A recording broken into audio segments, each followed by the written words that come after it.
आज बृहस्पतिवार का दिन विष्णु भगवान की व्रत का था। विष्णु भगवान की जय हो, विष्णु भगवान की जय हो। एक बार धनपति ने अपने पति देव स्वामी से कहा, स्वामी आपका ध्यान किधर रहता है?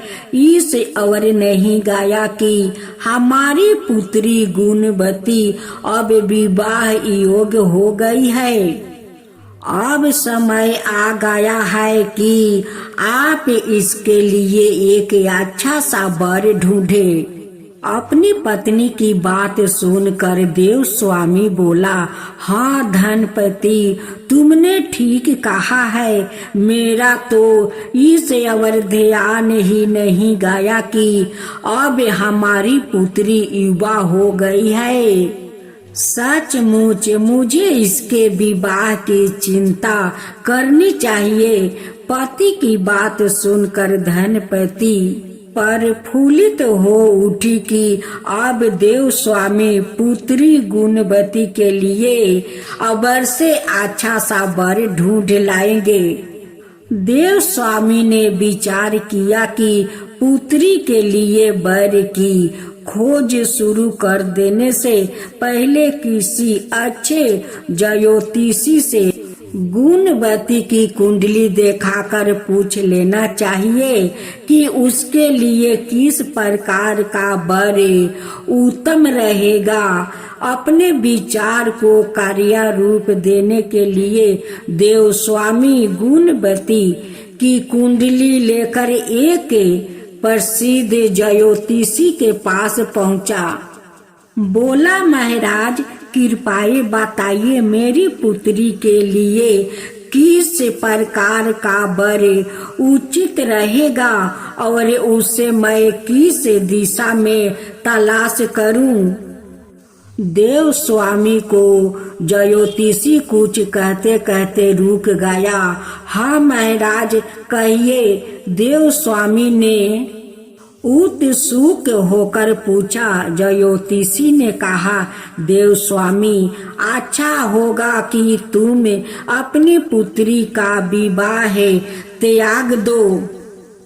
लेकिन क्यों महाराज? ज्योतिषी की बात सुनकर देव स्वामी चिंतित रह गया। ज्योतिषी ने गंभीर स्वर में कहा, क्योंकि सतपदी होते होते तुम्हारी पुत्री विधवा हो जाएगी। ज्योतिषी की बात सुनकर देव स्वामी काफी गंभीर और उदास हो गया।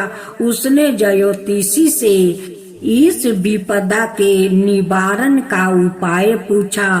तब ज्योतिषी ने बताया, सिंहलद्वीप में भगवान विष्णु की भक्त सोमा नाम की एक धोबिन रहती है, जिसका पुण्य गुणवती के इस संकट को संपत्त कर सकती है।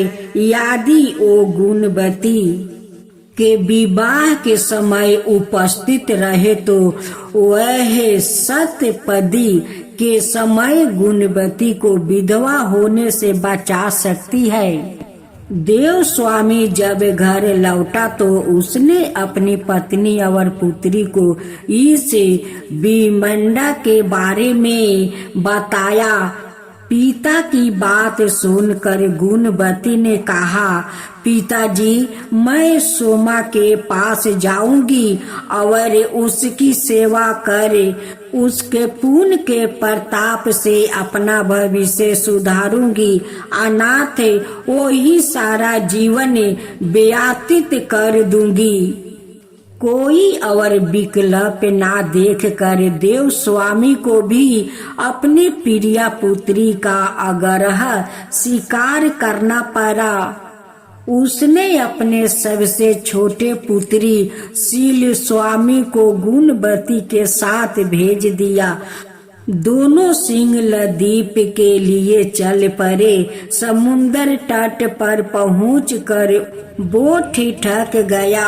उन्हें समझ में नहीं आ रहा था कि कैसे समुन्दर पार करके सिंगल द्वीप पहुँच जाए।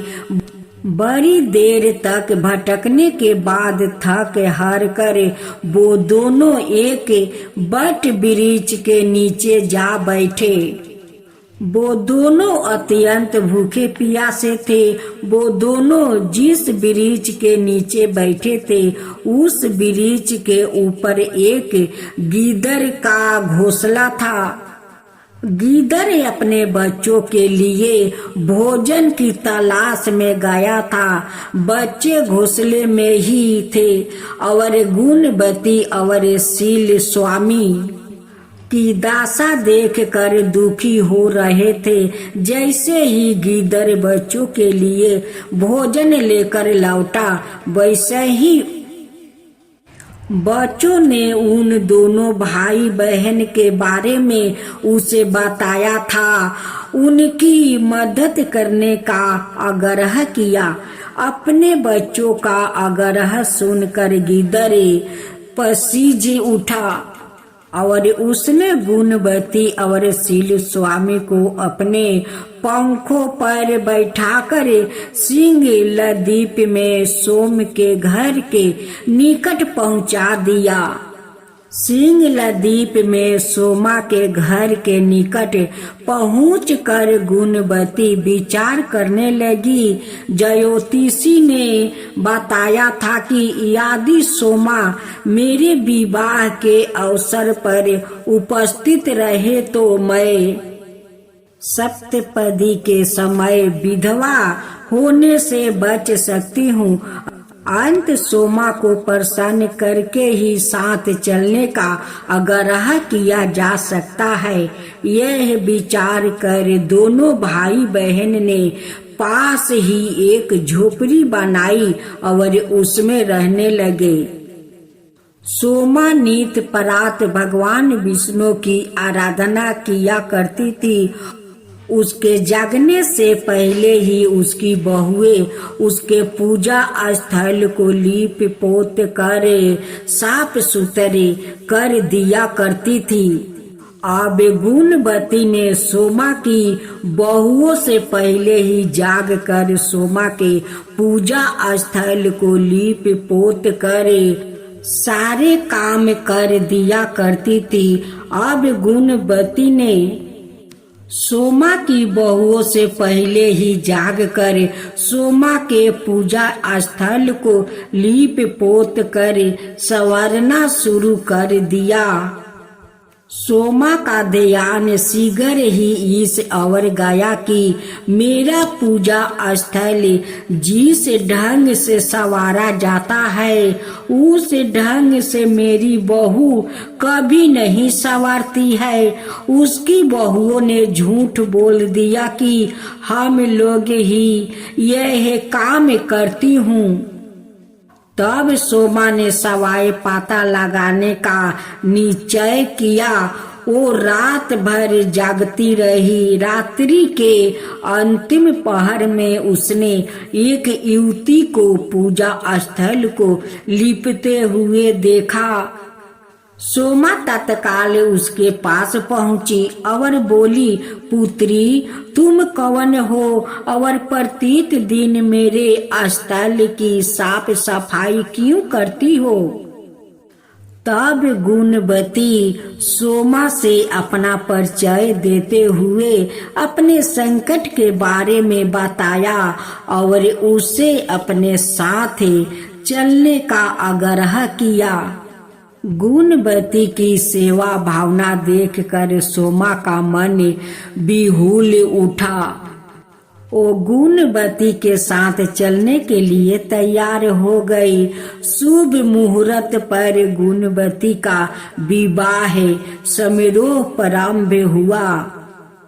सप्तपदी पूर्ण होते होते वर अचेत होकर गिर पड़ा। तत्काल उसकी मृत्यु हो गई। तब सोमा भगवान विष्णु से प्रार्थना करने लगी, हे भगवान, मेरे पुण्य का फल वर को देकर उसे जीवित कर दो। भगवान विष्णु ने सोमा की प्रार्थना स्वीकार करते हुए वर को जीवित कर दिया। गुणवती पति को जीवित पाकर भाव विभोर हो गई। सोमा अपना काम पूरा करके सिंह लदीप लौट गई। घर पहुंचकर उसे एक हृदय विदारक दृश्य देखने को मिला। पुण्यवती सोमा की अनूप स्थिति में उसके पति पुत्र एवं दामाद की मृत्यु हो गई थी। परिजन उनके शवों के निकट विलाप करते हुए सोमा के आने की प्रतीक्षा कर रहे थे। सोमा ने उसी समय भगवान विष्णु का स्मरण करते हुए पीपल का वृक्ष की 108 परिक्रमा की। इससे भगवान विष्णु ने प्रसन्न होकर सोमा का पति पुत्र और दामाद को जीवित कर दिया। यह देखकर सोमा की बड़ी बहू ने कहा, हम लोग भी आज से भगवान विष्णु की आराधना किया करूंगी। सोमा कोई उत्तर दे पति इससे पूर्व ही भगवान विष्णु प्रकट हो गए। उन्होंने सोमा की बहुओं को समझाते हुए कहा, यह मात्र मेरी कृपा का परिणाम नहीं है, यह तो सोमा के उस पुण्य का परिणाम है जो इसने निष्ठा, लगन और परोपकार का द्वारा अर्जित किया है। मैं भी उसी की सहायता करता हूँ जो अन्य बड़े को त्याग कर मौन साधना और परोपकार में मन लगाता है। भगवान विष्णु की बात सुनकर सोमा की बहुओं की आंख खुल गई और उन्होंने भी ईश्वर की मन साधना और परोपकार का पालन किया। ओ माघ माह की अमावस्या का दिन था। किंवदंती है कि उसी समय से माघ माह की अमावस्या मौनी अमावस्या के रूप में मनाई जाने लगी।